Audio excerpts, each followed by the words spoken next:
Eric and Hunter, good afternoon to the both of you. So it felt, the past few days were really, really cold. I can't honestly remember how it felt when I woke up and walked out the door. Pretty decent, it was right? a little bit more warm, I think. It's because you freeze in place. Yeah. And you're like that for about an hour. I think we were upper teens the other morning, yesterday morning, and then this morning 20s. Okay. So A little we're better. getting warmer and more. This weekend we could see highs in the 60s. So. Wow. Perfect for a parade. Yep. Interesting That's right. how it just switches like that, Eric. Very true. So we'll talk more about that. But first, we're going to begin with our top story of the day. Leaders with the Alamance-Burlington school system made a call to action for commissioners to get more money to the district. ABSS continues to sound the alarm about an ongoing financial crisis and hiring freeze. The district says its emergency fund for maintenance dwindled to a little over $100,000. Much of the fund was depleted earlier this year after widespread mold issues across the district. Today, the school board addressed the crisis. WFMY News 2's Giselle Thomas joins us live after speaking to leaders about potential solutions. Giselle. Now, ABSS says it needs roughly $9 million to fix things like leaky roofs and also to pay invoices for mold repairs. Now, the district says that they plan to go to county commissioners next week, Monday, to ask for the money. But they say it's more than money. It's also staff, too. Now, school board chair Sandy Ellington Graves says that cutting staff will be a last resort. But she did reiterate that the hiring freeze on non-teaching positions. Now, the freeze puts a hold on assistant positions of any kind. This also includes school psychologists and school nurses. Now, school bus drivers and cafeteria workers will not be impacted. The district also says it has had equipment failure due to the age of buildings, and they need extra help from the county to pay bills. This is a call to action. It's to ask every parent, every grandparent, every guardian, and every community member who cares about the future of Alamance County to take action, to be a voice for our community, and to ask our county leaders to fully invest in our children, to fully invest in public education. Now, at one point, the board chair talked about the classroom that we're in today. And when discussing the budget crisis, check it out. The district says it's unfinished and previously had toxic mold. They cannot fix it due to the lack of funds. And right now, the district says it has just over $100,000 in their savings account.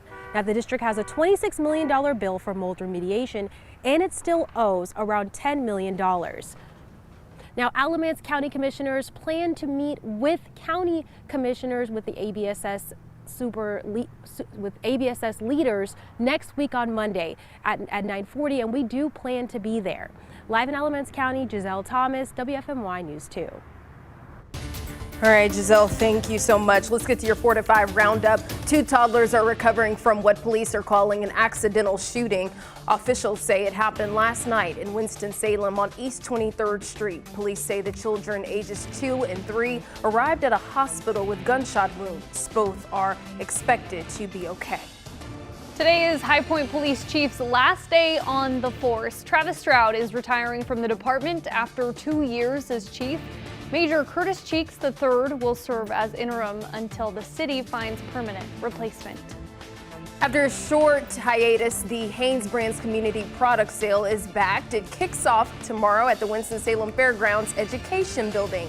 You'll be able to buy items from popular brands like Hanes, Champion, and Maidenform. Everything will be $20 or less. The sale will run through Sunday with all proceeds benefiting the Winston-Salem YWCA and the United Way of Forsyth County. You can find the hours for the sale on our website. Oh, down goes Duke. In one of the biggest upsets of the early college basketball season, Arkansas knocks off the Blue Devils. The Razorbacks coming off the 3rd loss in 4 games and missing arguably its best player. Shocked Duke, which was previously ranked at 7 in the country. Arkansas pulled off the upset in front of a record-setting home crowd as over 20,000 fans were in attendance to watch. It was their first win over a top 10 ACC team since it beat North Carolina in 1995. Meanwhile, UNC had a battle of their own last night. The Tar Heels, ranked 17 in the country, beat the Tennessee Volunteers, who were ranked at 10. It was a back-and-forth battle all game, but Carolina prevailed, improving the 7-1 on the season. As you know, Duke and Carolina are 2 entirely different teams than what they were a decade ago. So I asked all of you on Facebook, Has the rivalry lost its touch? And here's what you had to say. We had Jared, who says it reached its peak in the Final Four. Bill says no, it's still the best. And then we have Bobby, who said, I don't think so. Both universities are less than 10 miles apart, so they will always be competing for the title of the big dog of that arena. And Dean says, no, the rivalry is still very much there for fans and students, although we miss Roy and Coach K.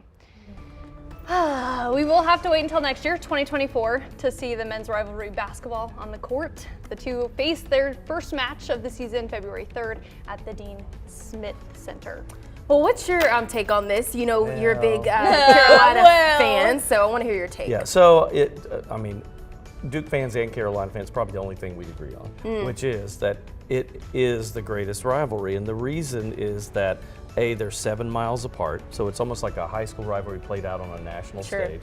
And the fact that both teams are consistently in the top 25, you know, even if you look at Ohio State and Michigan, one of them will go through 3 or 4 years and not be ranked, and the other, but consistently in the top 25 most of the time, that hardly ever happens. It is really, it's a lot of fun to be a part of it too. So the rivalry stands strong. I think it's still there. Now, if one team goes through a long period of losing, then that takes the fun away from it. So I don't want that. Neither side wants the other to be bad. We want to still have it matter. That's right. Yeah, it's still there. Very true.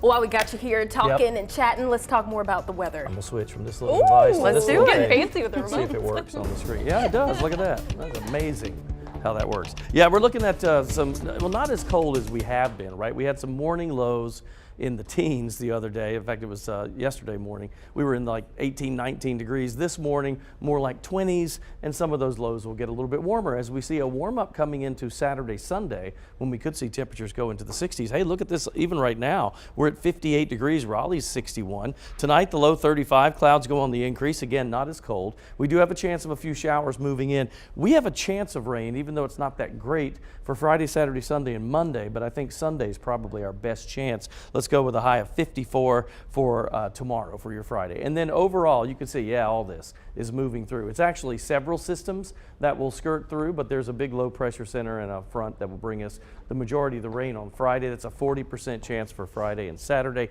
and Sunday, but it is scattered, right? 62, 64 for Saturday, Sunday, and our cool down is next week, Wednesday. We're back to the 40s for highs by then. It has been 15 years since an explosion changed a man's life forever. Now he's a motivational speaker in High Point, hoping to change others' lives for the better. Well, I grew up in a small town south of Charlotte with, an older brother, younger brother. My mom taught at our high school, and my dad was in the Navy, so it wasn't like we had, a ton, but we just loved playing sports. At 13 years old, Connor McKemmy was active, playing football, basketball, and lacrosse, but that came to a halt after planning a date at his house for his then crush. In my haste to try to get, the fire started that night before she came over, there was an explosion, and it ended up, catching me on fire from head to toe. And really, before I know it, I was patted out and pushed down, and could just see, as I opened my eyes, the skin peeled back, my shirt missing, and at the time you don't know how bad it is, but you could tell from the looks of the EMTs and everybody that was there that I wasn't in good shape. The fire exploded. Over 90% of his body was burned, and he was given less than a 1% chance of survival. Really, they were just trying to keep me alive long enough so my dad, who was in Iraq at the time, could come home to be there and see me one last time. I can't imagine, how difficult it was for my parents when they're staring at their 13-year-old and thinking like the rest of his life is completely different than anything he ever knew, let alone just hoping that he would be alive. McKemmy was in a medically induced coma for 3 months, had 2 years of rehabilitation and more than 100 surgeries. But that didn't stop him. Being 13, being young, being a little stubborn and naive, I didn't realize how bad it was. And all I kept asking, when I finally could talk again, was when can I get back to school? When can I go back and play sports? He had to learn how to walk again, but after growing his strength, he later played Division I lacrosse at High Point University. McKemmy then coached the team for a few years and is now turning his story into a way to help those battling mental health challenges. It's okay to feel sad, it's okay to have bad days, but that's not the end goal. There's hope out there, there's belief out there. I went through something traumatic, but everybody's fighting battles. And if I could use the perspective that I gained to provide some positivity to those people, then that's what I needed to be doing. Well, now he's a motivational speaker that travels all over the place and has just released a new book about his story. Coming up in less than 3 minutes, he's going to join us right here in studio and talk about his life and new book. Stick with us. We'll be back after the break.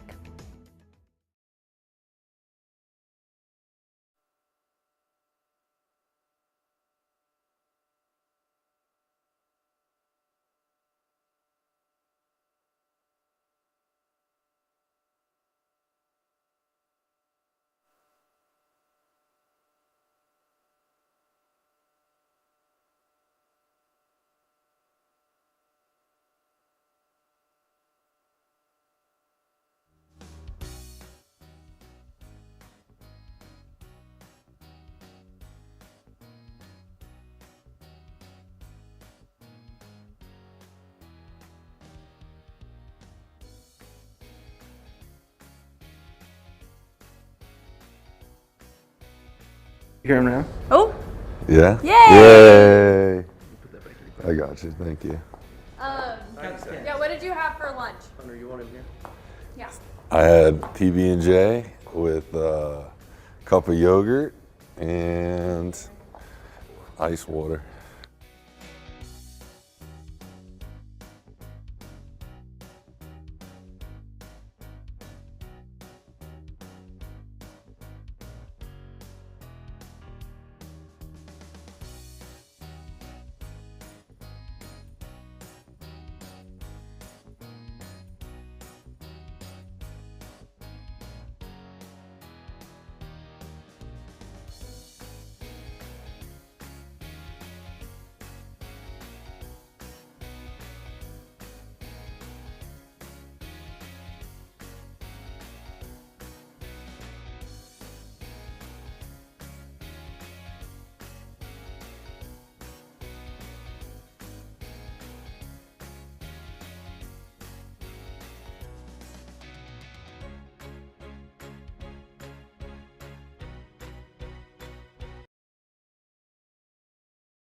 Well, welcome back. We are now joined with Connor McKemmy. We are so happy that you're here to kind of share your story a little bit. I think my follow-up after we had chatted a little bit earlier today, how have you continued to stay so strong throughout this whole thing?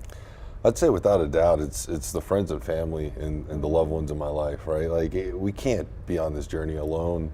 And I've been so fortunate to be surrounded with an amazing community, whether it's here in High Point, Greensboro area, back home, just south of Charlotte, and just all over the country. We have people supporting us, and it means the world when you know you're not fighting this fight alone. And I really admire the title of your book as well too. I'm a heavy book reader. I love books. So Life Ignited. Talk about just the journey writing the book and telling your story. Yeah, so I worked with this company who helped take this original idea and make it a reality within about 10 months. So it was super cool. With the speaking and everything else, I had been writing these stories down as time had gone on, but to see it come together, to see the artwork, be a part of this, and just to have it in my hands basically at the beginning of this year, it was incredible. And then you could just get it out and have people reading it. It's weird, you have people walk up to you like, "Hey, I've been reading your book," and I'm like, it's amazing. You and I were talking before we came up on television, and one thing you said that I loved, you said that a lot of times you'll go to schools and you'll encourage the students to read the book first, because you get that over with, and then really it's what you do with your life after that. That is the point, right? I mean, talk a little bit about that. Yeah, 100%. So, the book is a growing up story. So I think when we go to schools, it helps paint that picture of what they're going going through in a little different perspective. But the reality is our fight with mental health, our fight for, just enjoying life is going to be an everyday battle. And so my main mission and our main mission at Mac Mentality is just to remind people, again, they're not alone in this fight. Yeah. And life is worth fighting for every single day. And you're going to have good days, you're going to have bad days. But at the end of the day, when we're fighting together, when we're fighting for something bigger than ourselves, it makes all the difference. I think for anybody who is also watching this right now, if they're going through any mental health challenges, I guess what would be your advice for them? I mean, first and foremost, it's reaching out and again, finding the right resources. We try to be a resource for as many people as we can through our social media, through our links, and just having the conversation. But at the end of the day, it's just starting that conversation, right? It's just starting to understand that, look, maybe I'm battling, maybe I'm not the best version of myself. Let's surround myself with the right resources, the right people to help, get me to where I want to go. I'll put you on the spot real quick. We only have a few seconds left, but best comment someone has said to you after you've spoken. Is there something that stood out? Yeah, actually, no, seriously, after I did a speech at High Point University for the freshmen this year, and I had a young lady come up to me who had said, she had been struggling and had been having those conversations of, maybe I don't want to be here. And just that and knowing that, look, your speech made a difference and it made me want to keep fighting. That's all we could ever ask for. That's right. Well, now I'm tearing up. Thank you very much for that. That's great, though. That's great. Thank you That's so what much it's for all joining about. us. Oh, thank you guys for having me. We'll be right back.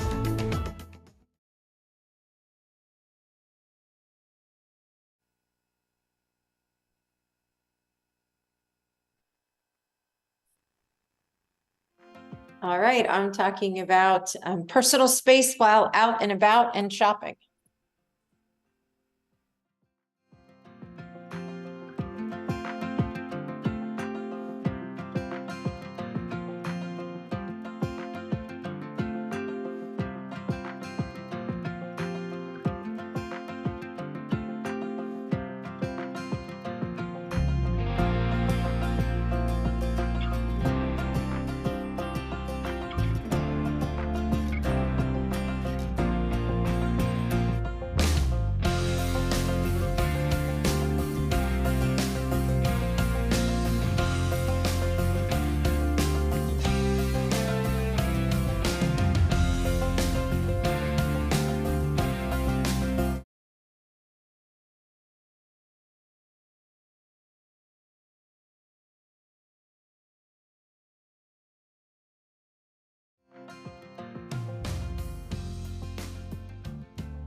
Well, the holiday season is in full swing. Even though many people shop online, others are making their way into the stores to buy Christmas gifts. With crowds coming and just getting very crowded, how do you handle personal space within stores and in public? This is what Blanca Cobb, our body language expert, and I are talking about today. Blanca, why do some people tend to forget about personal space when shopping? What happens is people have schedules, which means that they have tunnel vision and they're concentrating on what they need to get, that they're really not thinking about other people at that moment. And so they're more focused on getting their item, and they get too close to somebody. Majority of the time it's by accident, not on purpose. But what I say is, no matter how busy you are or how focused you are in getting the item that you want, you still need to have situational awareness to see what's happening around you at all times. Sure. And what are body language signs that someone might be uncomfortable if you're just too close to them? look, some people are going to be very subtle and other people are going to be more boisterous with their body language. So let me give you some examples. Someone might adjust their body language or they angle away from you or they actually step back. Others might show some facial tension. You can see the jaw, you can see the furrowing in the eyebrows, you can see some tension in the shoulders and the neck, possibly in their hands also. Other people will be a little more direct because they'll look at you harshly and they'll look at the spot of where you're standing and they'll keep looking, like looking from you to the floor, looking back to you to tell you, hey, you're a little too close, but they're doing it with their eyes instead of actually talking to you. And what could you do if you feel crowded?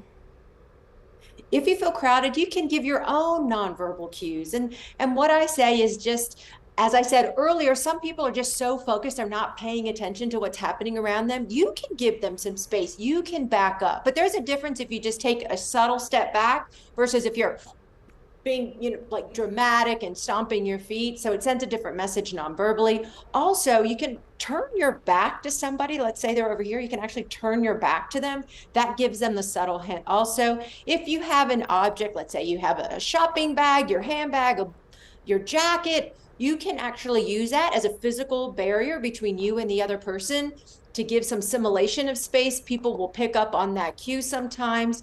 And then, hey, if all else fails, you can actually say, I'm feeling a little crowded. I'm going to move away. Would you mind moving a little bit to the side so we both have some space? And that seems to be effective as well. Yeah, good advice there, Blanca. Thank you. You can continue the conversation with Blanca on her Facebook page, Body Language Expert.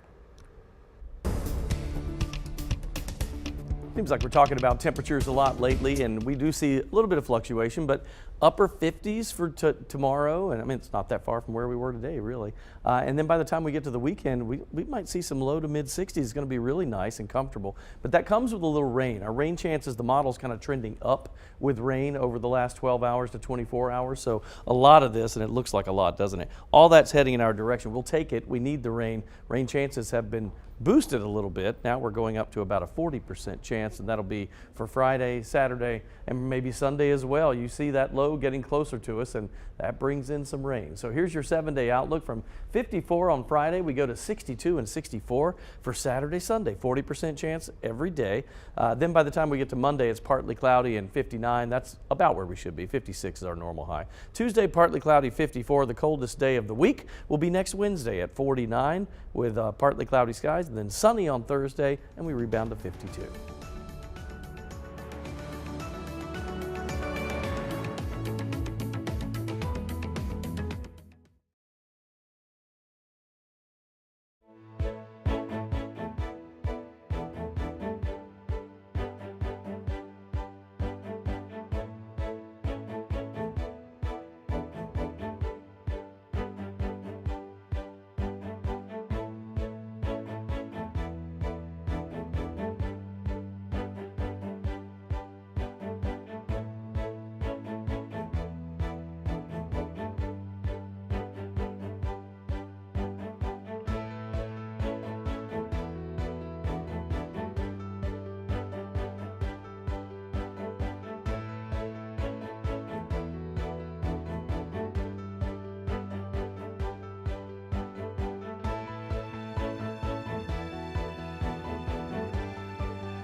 Welcome back. Taylor Swift is Spotify's most streamed artist for 2023. You likely saw a lot of posts on social media yesterday about Spotify Rap. It's basically where people post their most played music. Spotify says Swift has more than 26 billion streams since January 1st. That means she dethroned Bad Bunny, who came in second after earning the most played artist title for the past 3 years. The Weeknd was in third place, followed by Drake and Peso Pluma.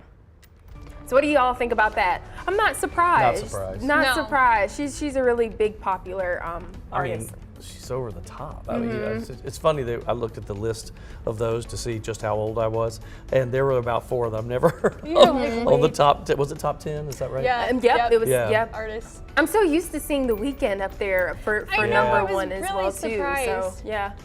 I will say I got mine back, and I was really kind of excited. I ended up having, I want to call him a more local artist. He's from the South. His name's Zach Seba, and I was at the Nice. top of his, and I was like, oh, I'm supporting a local artist. I love that. That is cool. It was I don't kinda have cool. Spotify, so this is new to me. So basically, can you explain either. kind of? Yeah, I love Spotify just for this feature. So, because they've gotten so AI heavy that it knows what you really kind of want. Wrapped, it'll basically give you your most played songs, how many hours you played. Nice. Like I was known as a time traveler because I listened to like music from Older music. Yeah, older music. But I mean, it's still 2000s. But anyways, yeah, so you kind of get that. But the other thing I really like about Spotify is that they do this day list where AI kind of adapts and then can start to figure out your moods during the days. Oh my so gosh. early in the morning, it's got like loud bumping music because I'm headed to the gym. And then about mid-afternoon, it's kind of chill, more That vibey. is amazing. Wow. So it changes. I do Amazon music. I don't do. Maybe I'll just switch to Spotify. Amazon That's Music. amazing. Super Interesting. Yeah, I'm on Apple Music. I got 3. I know. I got 3. Balance there. Amazing. Yes. All right. We'll be right back. Take a short break.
Hi, everybody. Welcome back to your 4 to 5. Can you believe it is already the last day of November? It is. Flown.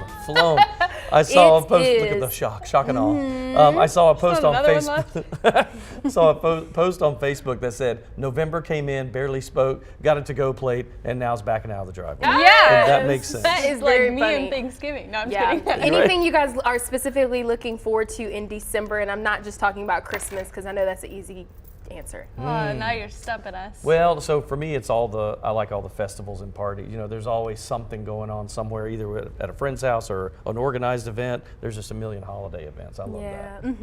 I love, see, this is still Christmas, but I love the movies that come out about Oh, this me time too. of year. You just get into the feels. Yeah. You know, you feel good. What I'm about you? I think I'm going to go back home to my home state of Georgia at some point. I don't know what specific day, but I'm excited to see my sister, my brother's fiance, and some of my friends. So. Sometimes it's the only time that family gets to see each other. True. Especially if like you live, Yeah, you know, that she's from definitely Idaho. happened. So I mean, yeah, you have to make Thanksgiving an is effort. big. Yeah. Very big, yes. Very Well, the North Carolina High School Playoffs is wrapping up, and 3 teams in our area remain in the battle for a state championship, and one of those teams being Dudley. The team is 2 wins away from the school's 8th state championship, and a big reason for the Panthers' postseason run has been the play of the quarterback, Andrew Atmore. Yeah, the senior putting up huge numbers on the field, throwing for over 3,800 yards and 51 touchdowns. Atmore talked to us about his key to success. I think, it's my dedication, to my team. It started in the summer. All of our guys are bought in, so it makes it way easier for me to get them the ball because they want it. And it's not like they're being lazy. They want this just as much as I do. So that's a main key to my success. He's doing what he needs to do. He don't have maybe 2 or 3 picks this season, but he's got so many great weapons around him, and he really don't have to do a lot. Just get him the ball. Those guys are capable of turning a 3-yard slant into a 60-yard touchdown. And as long as he does that, his stats will continue to grow. It's really special to have those guys, being able to play with those guys. And, those guys are big playmakers. I get on the ball in space, they go and score. So, it's special to play with them. Coach Davis always tells me that I have to be the leader. They have to be behind me on everything that I do. So, that him telling me that all the time, keeping it in my mind, that's also another piece, that plays a part in our team's success. And Coach Hall, without a doubt, the best OC in the state of North Carolina. And he does a lot of film work. He sees everything on the field. He could teach anybody on that offense, defense, what they have to do, what they're doing wrong. So, having him is crazy. Dudley is one of 3 triad schools playing tomorrow in the regional finals. The Panthers meet up with Hickory at 7 p.m. Reedsville will look to move 1 step closer to their 23rd state title with a matchup against Shelby, and defending 1A state champion Mount Airy will hit the road for a showdown against Robbinsville. We wish you all the best. By the way, Atmore was talking about his keys to success. Let's say that the right way. I slaughtered that. Here we go. Let's see what's going on. 58 degrees in the Triad right now, 59 in Charlotte, Fayetteville at 58, Raleigh's up to 61, and overall temperatures right where they should be, really, for this time of the year. Normal high, 56. So tonight, 35, clouds go on the increase, and with that cloud cover, it sort of holds in the heat that the earth absorbs from the sun all day long, and when it releases it at night, it acts as kind of a blanket. So it keeps our overnight lows up to 35. Tomorrow's high at 54, slightly cooler than where we were today. If you look at the radar and satellite combination, yeah, all that is heading in our direction. There's a 40% chance of rain, and that's for Friday, Saturday, and Sunday. You look at the 7-day there, but temperatures this weekend, how about that? 62 and 64 for Saturday and Sunday. Monday, we drop to the upper 50s again, and then Tuesday, mid-50s. Coldest day of the week will be next Wednesday at 49, and then sunshine on Thursday, bounce back a little bit to 52. Eric, thank you. Let's get to your 4 to 5 roundup now. Secretary of State Antony Blinken is in the Middle East meeting with Israeli and Palestinian leaders to discuss the ongoing hostage exchange and peace process. Hamas is expected to release more hostages today, and American and regional diplomats hope to extend the ceasefire in Gaza to get more people out. The negotiations come after Israeli security forces shot and killed Hamas gunmen who opened fire on Israelis at a bus stop in Jerusalem, killing 3 people and injuring several others. The House of Representatives is expected to vote today or tomorrow on whether to expel Republican George Santos. The New York representative addressed a crowd in front of the Capitol this morning, refusing to resign, and lashed out at members of his own party who introduced a resolution aimed at ousting him. This will be the 3rd attempt to expel Santos, who faces 23 federal corruption charges. Henry Kissinger, who was considered perhaps the most influential U.S. Secretary of State in modern history, died yesterday at the age of 100. He rose to power during the Nixon administration and went on to advise many presidents in the decades that followed at the height of his career. The Jewish immigrant who fled Nazi Germany in his youth helped shape U.S. relations with China and the quest for peace in the Middle East. Some burn boot camp protein bars are being recalled because they may contain foreign objects, including disposable hairnets, shrink wrap, and parchment paper. The recall affects 3 batches of the brand's grass-fed whey protein bars, triple chocolate almond flavor. Dr. Scientific Organica, the company that makes the bars, are urging customers to not eat the products and instead return them to the place of purchase or just throw them out. Well, check this out. Are you an ice lover? If so, you are not alone, and now the ice cooling down beverages is being elevated with a wave of creativity that has turned it into a luxury. Dania Backus takes a look at the designer ice trend. The traditional frozen water cubes keeping our drinks cold now have some competition. From spheres to imprints, holiday-inspired shapes, and fruit-infused concoctions, run-of-the-mill ice cubes are no longer cool. I compare it to drinking champagne out of a small paper cup versus a fine crystal flute. It might not taste significantly different. It's the same drink, but the experience of drinking it is elevated. Camper English is a writer and educator of cocktails and spirits and the author of the Ice Book. I am really surprised how fast ice kind of reached critical mass and attention on social media. In a 2020 poll by the appliance company Bosch, more than half of those surveyed identified as ice obsessed. The hashtag Ice Talk on TikTok has 1.7 billion views, featuring videos of people showing off their ice drawers. People say they eat with their eyes, they drink with their eyes too, and it's all important. Tony Gonzalez was a mixologist for more than 15 years. He's now the CEO of Ghost Ice, a system that keeps ice from getting cloudy. Oh my gosh, that is the clearest ice. He's also behind the Ice Designer, which imprints designs on the frozen canvas. When you have a whole ice cube that looks like a honeycomb, it's just breathtaking. From high-end bars to home freezers, the craze around the frozen commodity isn't melting away anytime soon. Oh, very interesting. I will say, when it comes to ice, have you all seen the version where they freeze like coffee and things of that nature, or different flavors, and they'll put it inside of coffee as well too, which is pretty creative. Like coffee, ice, and coffee. Yeah, yes. yeah. So it doesn't get diluted. You could also do milk, and then you have like your free milk droplets, but it keeps everything super cold. Somebody today, Cool. we were talking on the 9 about this, the 9 o'clock show, on the Good Morning Show at 9, and they froze milk and they put a little rosemary twig upside down in it so it looks like a pine tree in snow. Oh, and they made so a cocktail cute. with that. Yeah. It was really interesting. I also want to mention that there's a poll that also found that ice impacts how much water people drink as well too. 50% of those people claim that having ice available means they drink less water.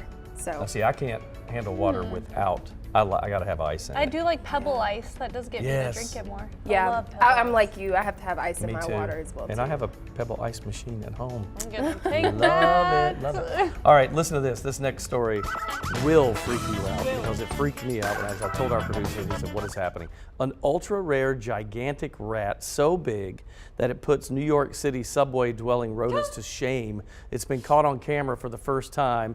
It's the Vangunu giant rat is known for being one of the world's rarest rodents. According to the University of Melbourne, they are only found on that island in the Solomon Islands, and the discovery of the giant rat in 2017 was the first time in more than 80 years that a new rodent species had been identified in the Solomon Islands. Scientists say that rat can get the size of a baby and will chew through coconuts. That's how strong it is and how vicious it is. Is it the rat? What about the baby? It can grow to the size of a human baby. Oh my goodness. That is too big. So you're They looking at do not need to get bigger. like an 8-pound rat. Oh my gosh. No, thank you. That in that first picture we showed, it looked kind of small. Like it looked like a regular size rat to me, but I would be terrified to see a huge rat that's the size of a baby. Freaked out.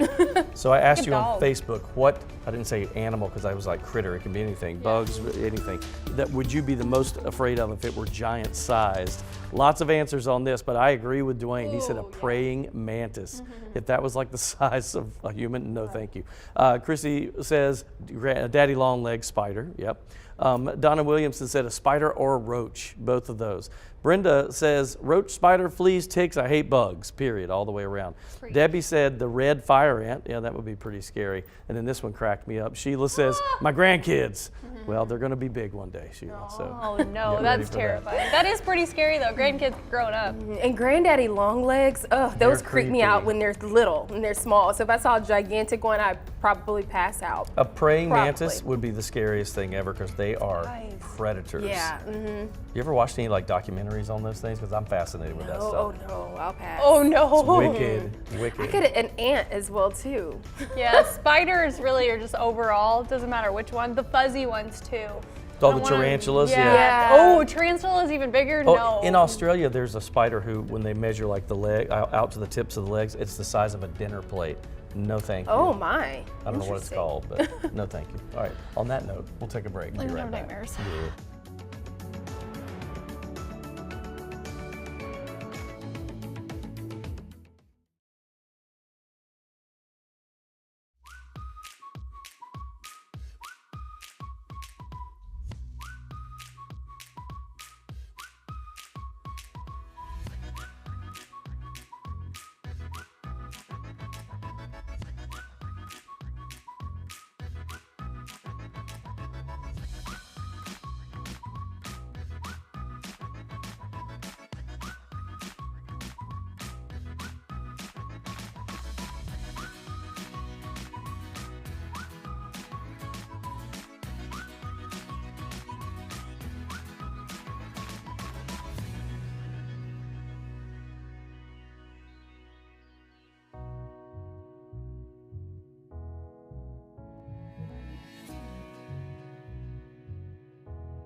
Well, today we're looking at the classic New Jersey diner with about 500 around the state. What makes this one stand out? A Jewish-American mother-son duo in Livingston might have that answer. They teamed up this year to run the Ritz Diner, an institution in the community for nearly 4 decades. As Michelle Miller shows us, diner staples are served up with a side of family sass.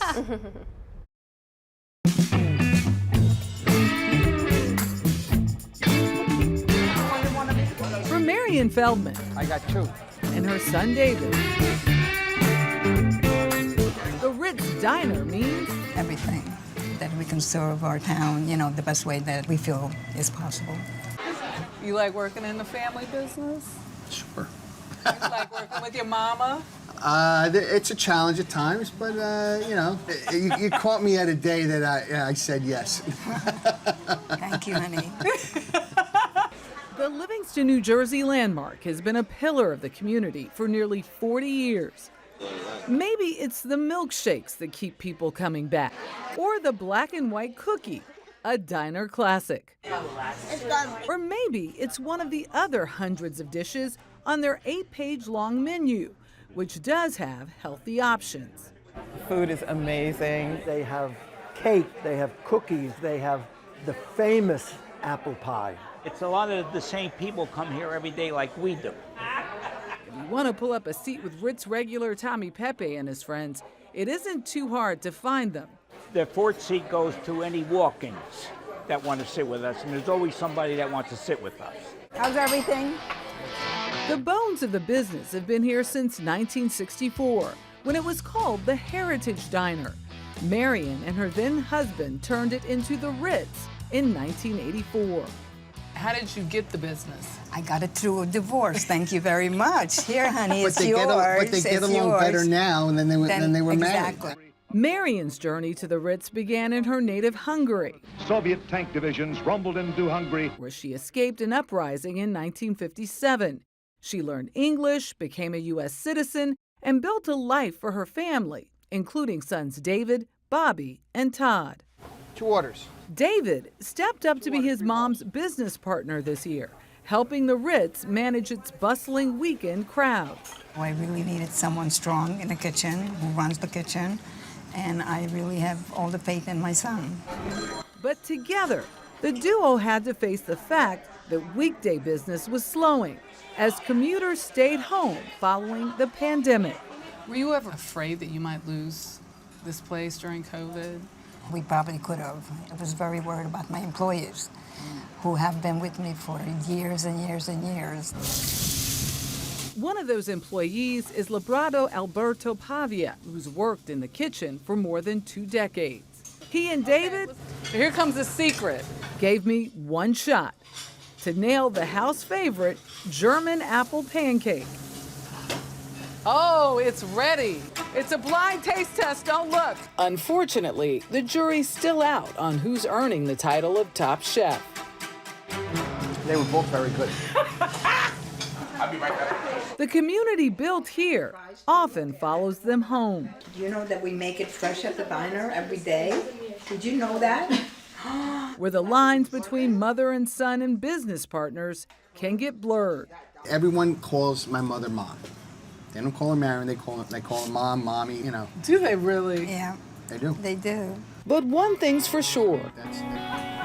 When you're working with family, a mother's love can often be 1 part sugar, another part spice. I'm getting pinched under the table. All right.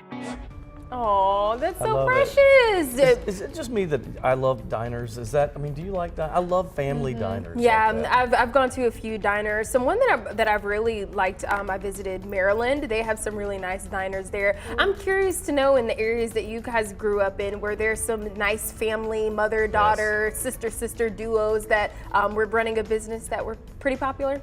I would, yeah. Did you have one? Yeah, we have a Mexican restaurant, and it's like the whole family in this very, very small town runs it, and it's called Tres Hermanos, which means 3 brothers. And so I love that spot. Yeah. Best food. We had AAA drugstore when I was a kid, so it was a combination of like a pharmacy and a diner. And my brother-in-law's father owned it, R.J. Hyatt, and everybody went there on Friday night. And during the day at lunch, you'd find a lot of guys arguing about Carolina Duke basketball games. Yeah. And so it was like the gathering place when I was a kid. Yeah, my dad grew up in Albany, Georgia, and there's this place called Jimmy Hot Dogs. It's a really big popular hot dog place there. But every time we would go and visit his mom, we would stop there at Jimmy Hot Dogs and get a hot dog. You have delicious. I love it. Sounds really good. I'm starving now. I am too now. Thanks a lot. Here we go. All right, we'll take a break. Be right back.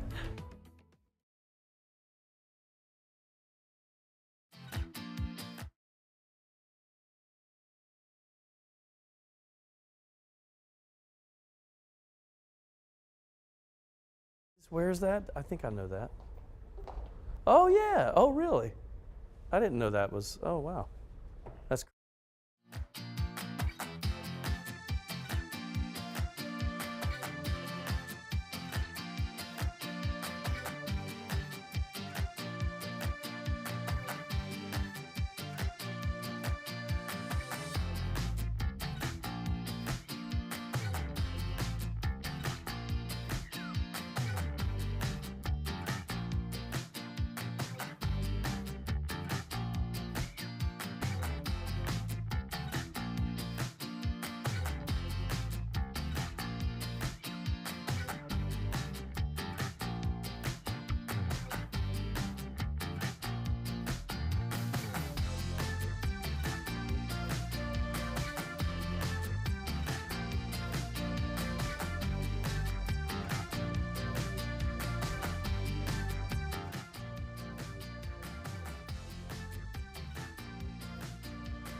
Time now to connect the dots where we make the news make sense. Temperatures are rising worldwide, but now a team of North Carolina researchers say a popular farm animal could be the key to helping cool the earth.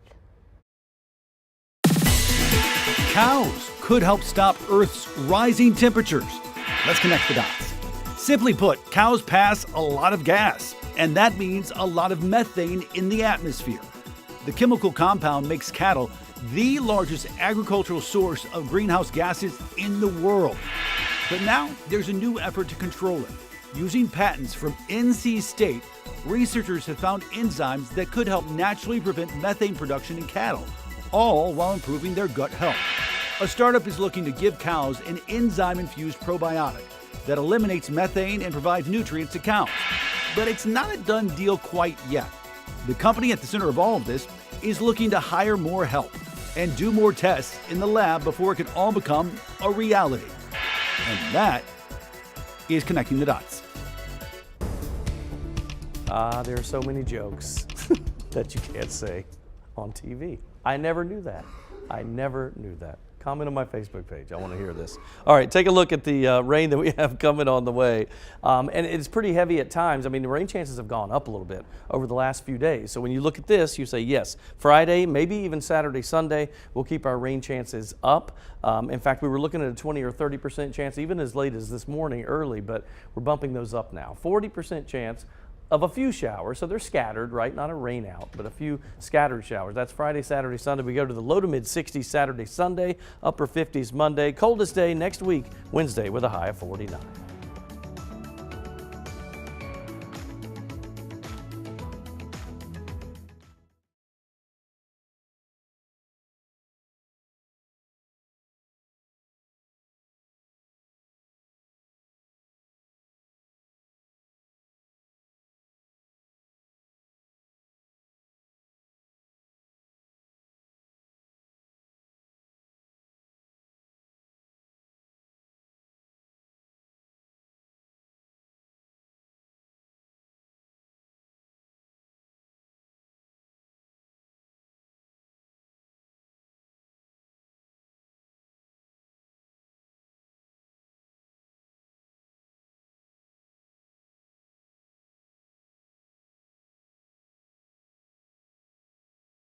They say that it could trickle down to staffing. Yes, ABSS's board chair says this is a call to action for county commissioners to invest in public education. Now they're asking.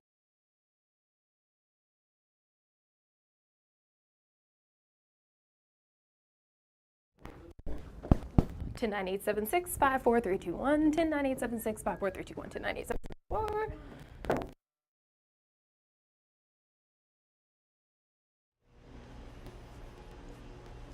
Hey, mic check 1 2 3 4 5 6 1 2 3 4 5 6.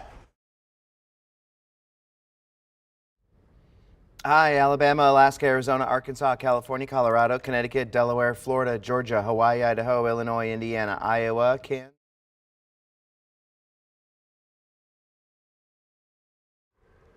Mic check. Are we ever going to fix this teeny tiny little screen that was messed up? Or is it just, do I have to get used to it?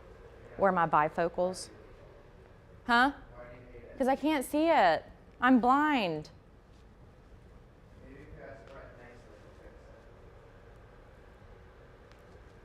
You're a freaking gem.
As a journalist, it is my job to get answers to questions impacting your life or the life of your neighbors.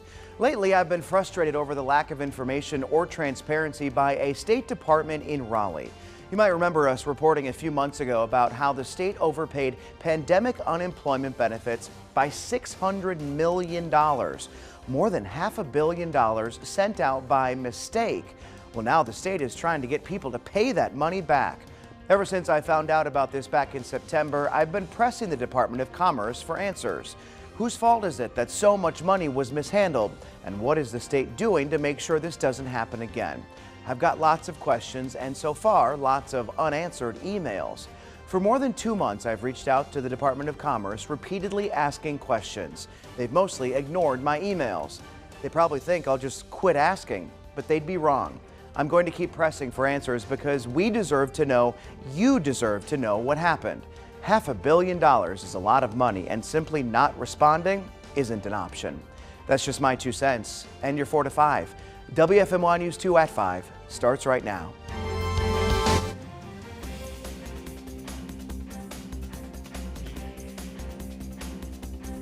We are getting alarming new information related to that deadly bus situation in Winston-Salem last week. We've now heard 5 students jumped from the moving school bus. Park Glen High School student Alex Wilson died days after that incident. Today, police confirmed 4 others also jumped that day but were not hurt. WFMY News 2's Amber Lake talked